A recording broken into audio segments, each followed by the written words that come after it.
Alright guys, so we are still covering the ongoing and expanding protests that are taking place on college campuses all around the country, because it is one of the only things that is giving me even just a modicum of hope right now. So I got a lot to get into in this video, but I first want to start off with the head of the ADL, familiar face here, Jonathan Greenblatt, who is going absolutely ballistic on Ilhan Omar for something that she said after visiting the Columbia encampment. So first, let's just watch this Ilhan clip, and then we'll look at Jonathan Greenblatt's breakdown. This will translate to the Jewish students who are facing anti-Semitism here on campus. So I actually met a lot of Jewish students that are in the encampment, and I think it is really unfortunate that people don't care about the fact that all Jewish kids should be kept safe and that we should not have to tolerate anti-Semitism or bigotry for all Jewish students, whether they are pro-genocide or anti-genocide. Daniel Katz is... Okay, that was it. That was the whole clip, right? So I want you to focus just on, before we get to this Jonathan Greenblatt, a specific thing that she said there, which is that she, when she went and visited this encampment, interacted with many of the Jewish students who are leading many of these protests. Okay, so keep that in mind, that Jewish students are a core integral part of these protests right now. They are Jewish students who are anti-Zionist, but they are Jewish students. So now, with that in mind, let's read Jonathan Greenblatt here. He says, "Watch this clip. It features Ilhan Omar walking through Columbia proclaiming that Jewish students should not have to tolerate anti-Semitism, whether they're pro-genocide or anti-genocide. It is patently false and a blood libel, to suggest that any Jewish students are pro-genocide. It is gaslighting to impute that Jewish people are somehow at fault for being harassed and menaced with signs and slogans literally calling for their own extermination." Okay, so first off, when you say extermination, do you mean like from the river to the sea, Palestine will be free? That's the kind of exterminationist sign or slogan that you're talking about. But also, she didn't say this, right? She didn't say that Jewish people are at fault for any anti-Semitism that is directed their way. In fact, she said the exact opposite of that. She said no Jewish student, whether they're for Israel's genocidal war in Gaza or against it, should face anti-Semitism. So you're already just completely warping what she actually said, but he finishes off saying, "It is abhorrent that a sitting member of Congress would slander an entire group of young people in such a cold, calculated manner. This is how people get killed." So Ilhan Omar is going to get people killed by saying that no Jewish students should have to face anti-Semitism, regardless of whether or not they're in favor of the genocide or against the genocide. That's going to get people killed. But what's not going to get people killed is going out there and, as you say, slandering these protests as being Hamas, as being literal Iranian proxies. That's something that Jonathan Greenblatt said. He compared them, I believe he also compared them to Nazis, but he specifically compared them or outright said that they are Iranian proxies, that they are pro-terrorism, they are pro-Hamas. So basically labeling these protests as literal terrorists is not putting them in jeopardy. But saying you're against all forms of anti-Semitism is putting them in jeopardy. Okay, now also important to note that this is, as he's talking about slander here, the same Jonathan Greenblatt who not only has been smearing the protests, but specifically smearing groups like Jewish Voices for Peace, right? That was part of the group, or one of the groups that he said was essentially an Iranian proxy. So who's doing the real slandering here? It's you. You are slandering Jewish organizations because they're critical of Israel. That's what you do for a living, right? And so, it's blood libel to suggest that any Jewish students are pro-genocide.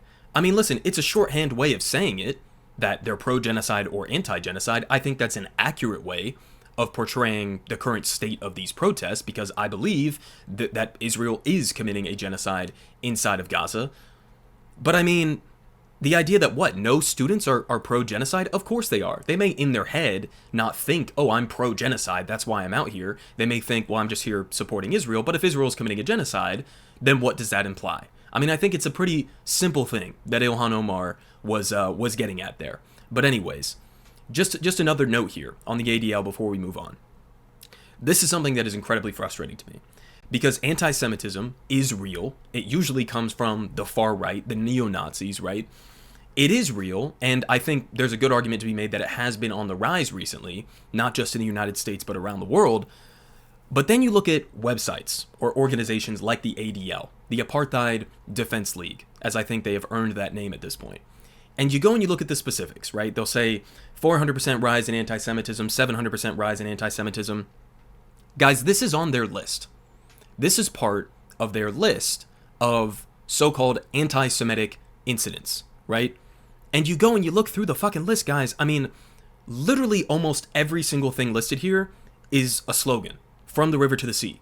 And this is listed over and over and over again. So when you come out and you say that things like this are anti-Semitic, chants, slogans, when you say that's the real anti-Semitic threat, or that the anti-Semitic threat is coming from those people who want Palestinians to be liberated from oppression, liberated from occupation and apartheid and ethnic cleansing and genocide, you are diminishing the ability to actually fight anti-Semitism. You are reducing the word anti-Semitism to be meaningless when people see that this is what you're calling anti-Semitic. So he's doing the precise opposite of what you think would be his job, combating anti-Semitism. He's doing the opposite of that. He's arguably making anti-Semitism worse. But the reality is that, again, his job is not to combat anti-Semitism. It's to combat criticism of Israel. And so we move on. Again, this is why I have a little bit of hope right now, is because although we have seen just absolutely ridiculous crackdowns by police against these protesters, and I'll show you some of that here in a second, the protests are still expanding. The protests are not slowing down. They aren't going anywhere. The protesters have very clear demands. They want their universities to divest from weapons manufacturers like Lockheed Martin and Boeing, who have complicity with Israeli apartheid, with the ongoing genocide in Gaza, and they want a ceasefire, right? This is what these protests are about. It's what they've always been about, and they're expanding. Because you cannot simply do a draconian crackdown your way out of this. That's not going to work. If anything, it's backfired. And it's only caused the students to double down and also the faculty to double down. Here we have a video from Columbia University, as apparently the police are threatening, I guess, to go in and do some arrests or clear the encampment today. And so we'll have to stay updated on how exactly this plays out. There have been some negotiations and back and forth going between the protesters and the administration. But here you have faculty who are out, putting themselves on the front line, linking arms to form a wall outside of the front of the encampment. So this is just, honestly, it's beautiful to see, right? This kind of solidarity. Now, at the same time, we have just absolutely insane, unhinged, typical cop behavior, but unhinged crackdowns on some of these protests. So a couple of videos that stood out to me. Here we have, first off, a professor at Emory University in my, home city of Atlanta here, being arrested by this police officer, thrown to the ground, ridiculous brutality on display here. The precursor to this part that we're about to watch is she saw one of her students being violently arrested by the police and went up. She wasn't touching the police or grabbing on them or trying to steal their gun or whatever the fuck, but she went up to say, you can't be doing this. Why are you doing this to my student? And so the cop freaked out, turned around, starts grabbing her. She's like, why are you grabbing me? I'll go ahead and mute this and play it here. And so he continues to drag her away. This is a professor, guys. This is an elderly woman here. And he grabs her arm, flips her around, pins her on her stomach. I mean, Jesus Christ, guys, what are we doing? What are we doing here? Now you need 2 police officers to restrain this elderly woman professor here. I mean, big tough guys, right? I mean, it's just absolutely insane. Now, another video that's been floating around recently is Jill Stein, presidential candidate, the Green Party, just recently got arrested at one of these protests. Now, stay tuned, because on Breaking Points, she's actually coming on tomorrow, so if you guys want to go watch that interview in the aftermath of all of this, should be interesting. But, credit to her for going out to the protest, credit to Cornel West also for going out to the protest, Ilhan Omar, AOC. I know there are some leftists who are like, oh, they're just doing this for a publicity stunt or whatever. I honestly, I don't really care. They may be doing it just for a publicity stunt, or maybe they agree with the protesters' demands. Either way, I think it's beneficial. Number one, because it brings more media attention on the protest from a different angle than just look at how rabidly violent these people are. And also, it could lessen the chances of there being a violent police crackdown if you have a member of Congress who's there at the encampment, right? So I totally support all of them going and showing solidarity. This was one of the most insane videos that I've seen throughout the entirety of this. So this is from Texas. Now, apparently, all of the charges have been dropped against UT students. This was a later update that we got. And so when you're watching this, just keep in mind, there are a lot of arguments that are coming from the pro-police, pro-Israel side of this, and they're like, well, if they don't want to be arrested, then don't break the law, right? Leaving out the fact that many of these universities are arguably in violation of the law, especially on these public campuses where people have a right to go out to public spaces and protest like this. So huge First Amendment implications there with some of these arrests. But then you get the news, like I was just saying, of the charges being dropped. And it's like, okay, so then why were these people rounded up and arrested in the first place? If there were no charges that you could get them on, right? I mean, that would be you violating their First Amendment right. And I think that you would have a countersuit coming your way if you have any lawyers who have been paying attention to this entire process. But let's watch this video. This is a protester who is explicitly calling on the other protesters to disperse so that they can avoid arrest. And then watch what happens to them. We have to disperse. We thank you all for your energy. We want you to stay tuned. If you're following us, if you're on our chats, please look there for our updates. We need everyone to disperse now to avoid arrest. Please, thank you for the energy. We need to disperse. We cannot keep marching. All right? We appreciate There'll be another march we soon. need to disperse. There'll be another march soon. We have to disperse, y'all. They're giving us a pain in the ass, but we have to disperse. Yeah, don't jump. They're being a Okay? pain, but You're we the have to leader. disperse. You're the leader. Yeah, you are. If you don't drum, we're good. If you don't drum, we're good. Keep the protest in your heart. Keep the protest in your heart.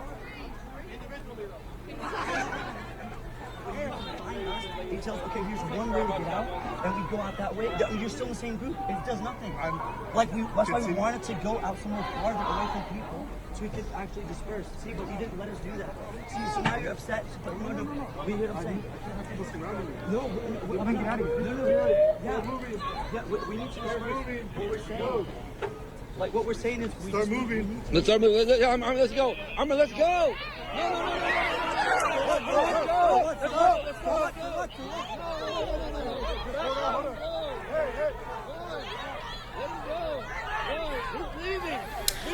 Yeah, so I mean, that kind of summarizes everything that's been going on, right? Were the protesters violent? No. They're on a public campus. Were they violating the law? No.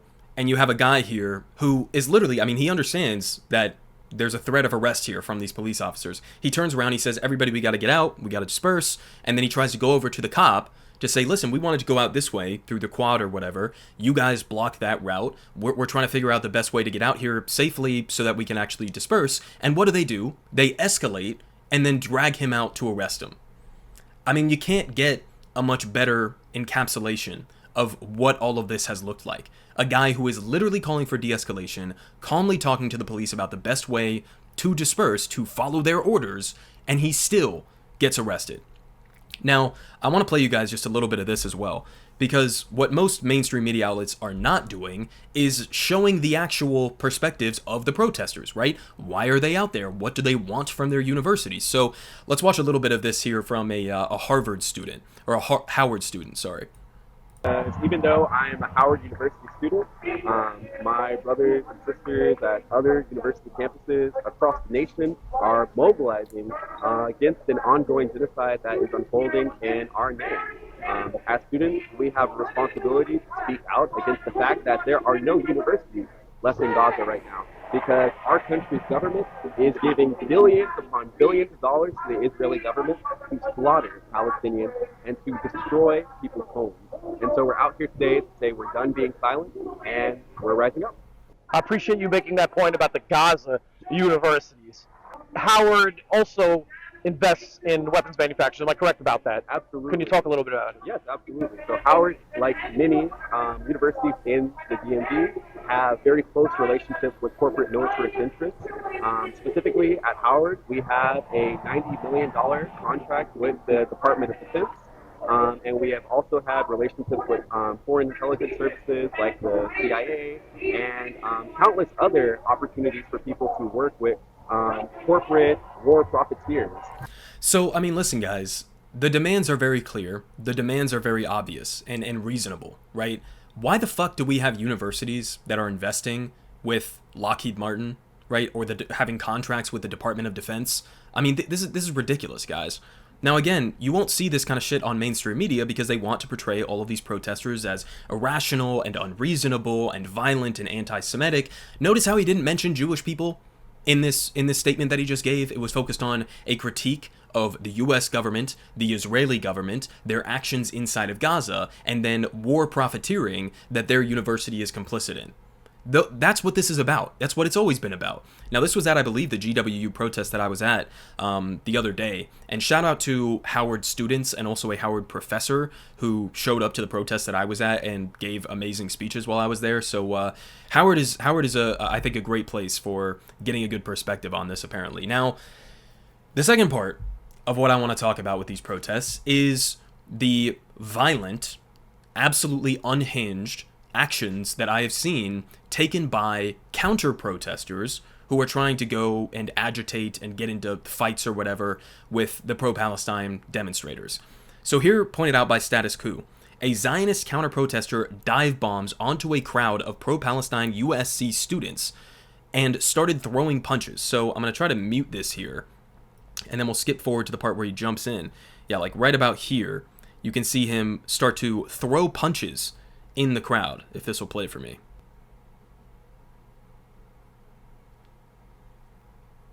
I mean, okay, so that's just one example there. Hops into the crowd, starts throwing punches, intentionally trying to escalate.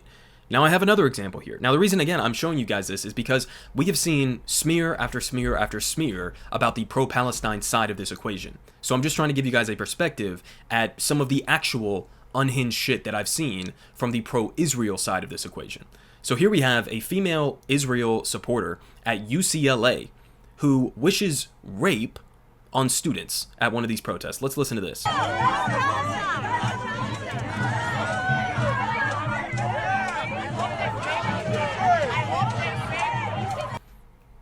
This is what we're talking about, guys. Is the media now going to do like a multiple day news cycle about how violent and how racist and how, irrational these pro-Israel protesters are? She's wishing rape on student protesters. We also had this.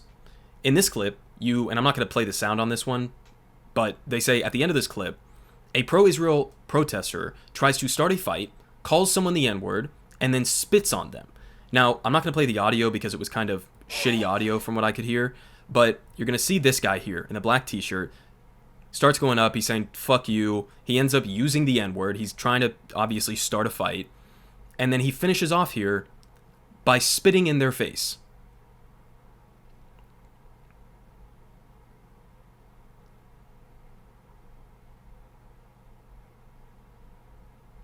So there you go. So one more, actually a couple more here. Apparently, some of these Zionists threw a backpack full of mice at the UCLA pro-Palestine protest. A backpack full of mice. Now we also have examples like this of people who are clearly outside agitators trying to get a moment, trying to be pretend victims throughout all of this. And this is one of those cases. So Hassan Piker says, I went to this encampment. This account is obviously lying. You can see in the video that the counter-protester is clearly trying to break into the encampment so he can agitate and possibly harm the protesters. There are Jewish anti-Zionist students in the encampment. And so what he's responding to here is this Stop Anti-Semitism account that says UCLA Jewish student barred by fellow classmates from campus on Shabbat. Why is the UCLA chancellor allowing this? And the reason they're allowing this, well, first off, they're not really allowing this. Tons of these universities have been sending police to go crack down on these people. But the point is, this guy, and you can go and I put all my links down in the description if you want to go watch this entire interaction here. He's very clearly, okay, a Zionist, a pro-Israel supporter, and he's trying to go into the encampment to stir shit up. And he has somebody filming this so that he can try to get a moment and then turn around and pretend like they wouldn't let me into this encampment because they're anti-Semitic and it's because I'm Jewish. And as pointed out here by Hassan, that argument kind of falls apart when you realize that there are already Jewish students in the encampment who are leading these protests. So, again, ridiculous at face value. They're trying to get that moment. They're trying to agitate. And the protesters, from what I've seen, have done a fantastic job of trying to weed out peacefully the outside agitators and having, amazing media discipline and not speaking to people who are just trying to get that clicky, moment from them. Now, we also had this. This is just sick shit, guys. I mean, there was a protester in the liberated zone at UCLA. UCLA having a lot of problems right now with a potential fatal banana allergy. So somebody who's at the pro-Palestine side of this has an allergy with bananas that apparently is pretty bad to the point where it may be lethal. Counter-protesters then invaded the campus, in the encampment, and saw all of the no banana warnings. The next day, they came back waving bananas like settlers waving machine guns. So, I mean, you can see it in the video here. They literally brought bananas to the protest because they found out that somebody had a severe banana allergy. What are we doing, guys? What are we doing? Now, Mike Preisner points out here, after throwing bananas into the student encampment, precisely because they knew it could kill a student protester, the pro-Israel world has been celebrating it everywhere. So here we have Israel War Room posting this, you know, another pro-Israel account here posting this, another one here. I mean, listen, guys, this is the kind of shit that we're seeing over and over and over again. Now, I'm not trying to make it out to just be like a partisan on this and to just say like, well, this is only happening on one side. But I'm not kidding, guys. These are the only examples that I've seen of something that could be credibly accused of violence. Okay, we saw. I mean, even some of this is just bizarre, right? Like releasing mice from a backpack on campus to try to disrupt it. We've seen somebody shouting the N-word and then spitting in a protester's face. We see them bringing bananas, knowing that somebody has a banana allergy that could kill them. I mean, we see them, you know, all of these other examples that we've seen, guys, trying to infiltrate. This is probably the worst one. So, this guy, I believe, a pro-Israel agitator who was a counter-protester at one of these things, shouted, "Kill the Jews," at this protest, trying to antagonize, trying to create a moment. But it was a pro-Israel person, a Jewish person, I guess you would expect, who yelled, "Kill the Jews." And then everybody else got arrested, except for him. The cops came in, they end up breaking this up, they arrest a bunch of people, except for the person who actually yelled the anti-Semitic, violent, you know, statement there. Now, I mean, listen, the more difficult point to be made on this is that if you're in a public space, even shouting something as abhorrent as "kill the Jews" really should not get you arrested.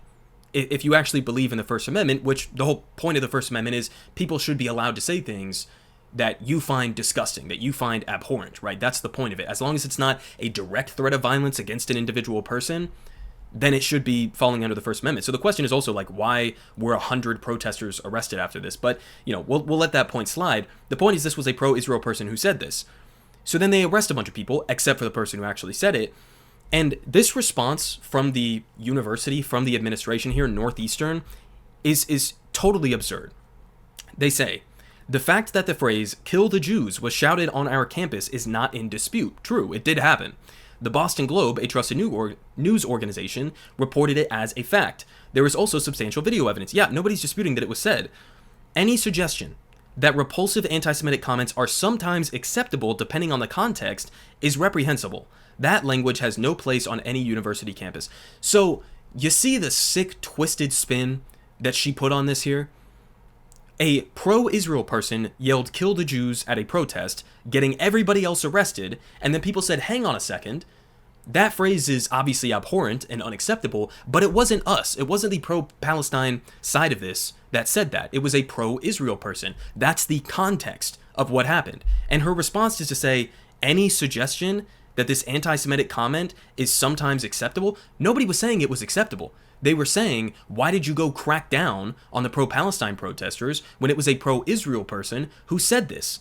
So you have like these outside agitators, these counter-protesters, these pro-Israel protesters who go there, do a bunch of unhinged shit, get everybody else arrested, and then when they're pressed about the actual context of what happens, they say, oh, well, stop trying to justify it. There's no context in which this is acceptable.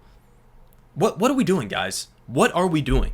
I mean, Jesus Christ, what a pathetic and disgusting response there from the administration. Now, of course, we have other organizations, like this one is called, I believe, Jew Belong. I've seen them on billboards. I've seen them on Instagram posts and stuff. Typically, it's unhinged like this.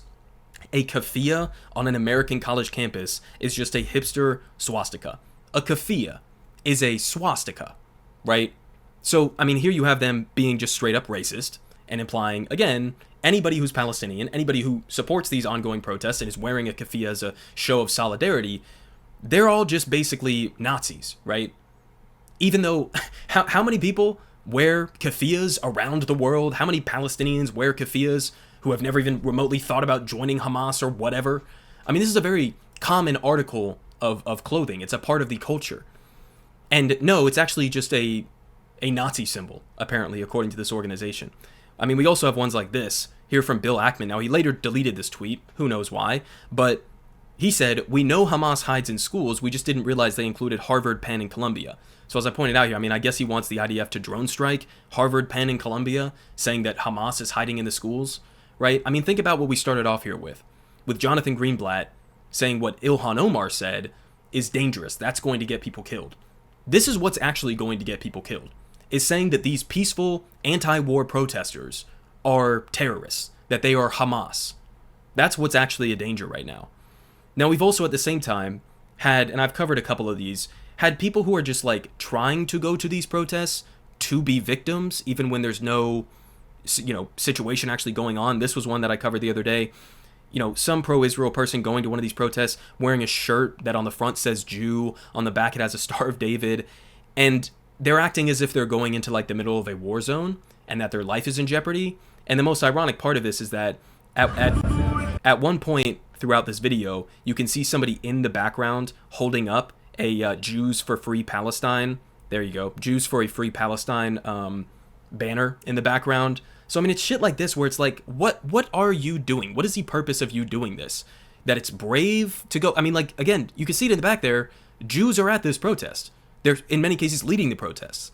So why are we doing this fake victimhood? We also had, of course, a classic Karen here. This one was kind of amazing. She's standing in the middle of, I guess, a protest that was partially through this park. And for some reason, these Karens always have a dog with them. I don't know why. I feel bad for the dogs having to deal with, dog parents like this. But she goes there. The protesters are entirely peaceful. They're saying, we're not a threat to you. There's nothing going on. You can go anywhere else. Just, mind your own business.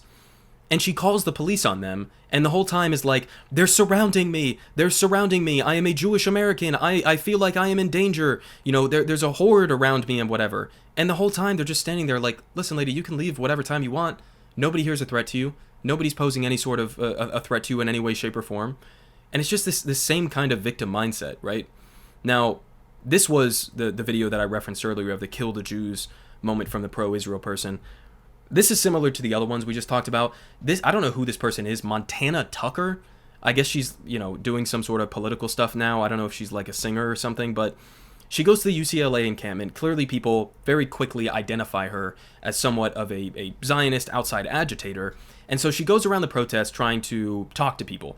And again, shout out to the people who are leading these protests who have such media discipline. Usually what you'll do is you'll have like one or two people who are designated as the people who will speak to the media because maybe they're a little bit more equipped to know exactly what the details of the protest are, and they're more comfortable talking to a camera, etc., etc. And so she's going around to these protesters, and each one of them is like, I don't want to talk to you. Or they're like, go try to talk to our media person over there. And so she goes through all of this, and she gets to the end, guys, and she literally ends up crying in this video because they will not talk to her. So it's like we very quickly transitioned from these protesters are all violent, they're all anti-Semites, to now the violence is you not wanting to talk to me. Now apparently that makes you the victim. If you go to a protest as an agitator and the protesters don't want to give you an interview on camera, now you're the victim again. You're going to go and cry outside of this protest because they don't want to talk to you. I mean, what are we doing?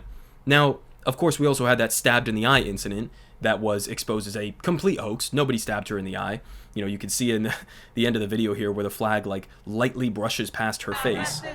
So, I mean, I don't know. I've just seen so many different examples of this. And again, anti-Semitism, real issue, deserves to be taken seriously. But when this is the kind of shit that you guys are pushing, you are downplaying anti-Semitism. You are doing the opposite of what your, supposed intentions are. Now, I also wanted to note real quick, and I know this video is getting long, but you see some of these counter-protests that are erupting at some of these campuses, and they are just so obviously astroturfed that it's ridiculous. Like, in this one, this girl, shows video of how they basically back here set up like an entire stage with loudspeakers and huge monitors to display whoever's speaking. And there's, a bunch of people out there waving all of these different flags. So it's just like for some of these protests, they've raised like tens of thousands of dollars to fund these counter protests. So it's just like astroturfed protests where, like, what is even the point of these protests? The point of the protests for the pro-Israel side is, let's go, United States, keep supporting the genocide, do exactly what you're already doing. Is that the protest? I mean, it's just, it's ridiculous. Now, couple things and we'll finish off here. The Intercept had a good breakdown here. Go read the whole thing if you want to. It'll be down in the description. But Prem Thacker reports here that Columbia University, now this is before this most recent encampment stuff sparked off, they hired private investigators to pursue pro-Palestine students. Vanderbilt University canceled a divestment vote and then expelled the students after they protested. Pomona College sent police officers in riot gear to arrest 20 students. Now, we also had those other stories of Columbia banning groups like Students for Justice in Palestine and Jewish Voices for Peace. There was no word about that on how they were silencing, Jewish students on campus. But, this is the kind of shit that was going on that led up to these encampments sparking off. They were already cracking down on this, or at least trying to, more so in a quiet way or behind the scenes way, before this exploded into this nationwide movement here. And we also have, at the same time as all of this is going on, of course, our Congress, focused on the most important things right now.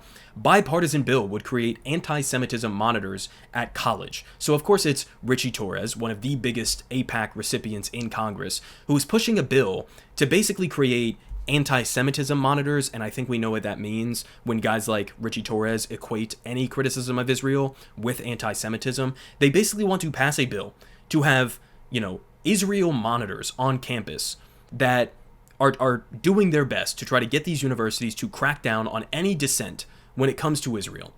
And if the universities don't abide by this, then they threaten to cut their funding. This is where we're at, guys.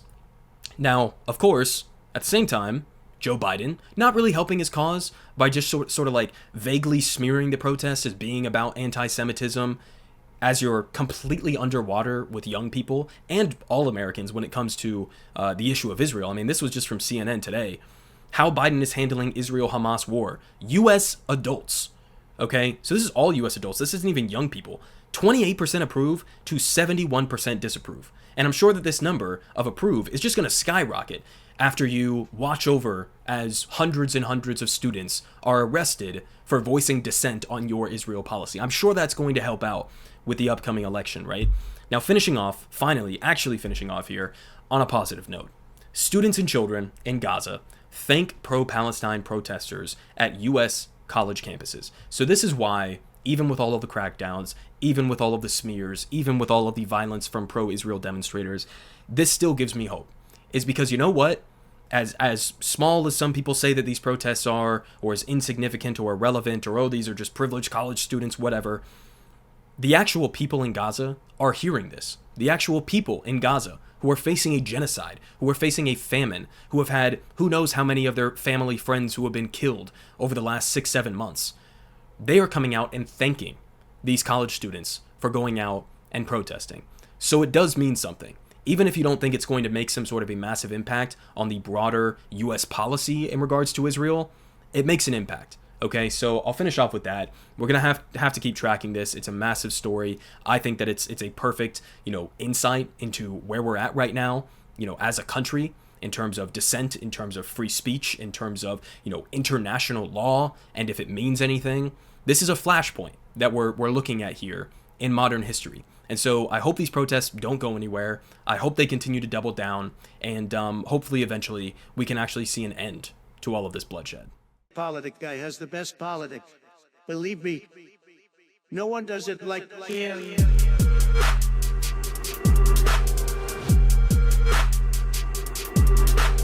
Believe me,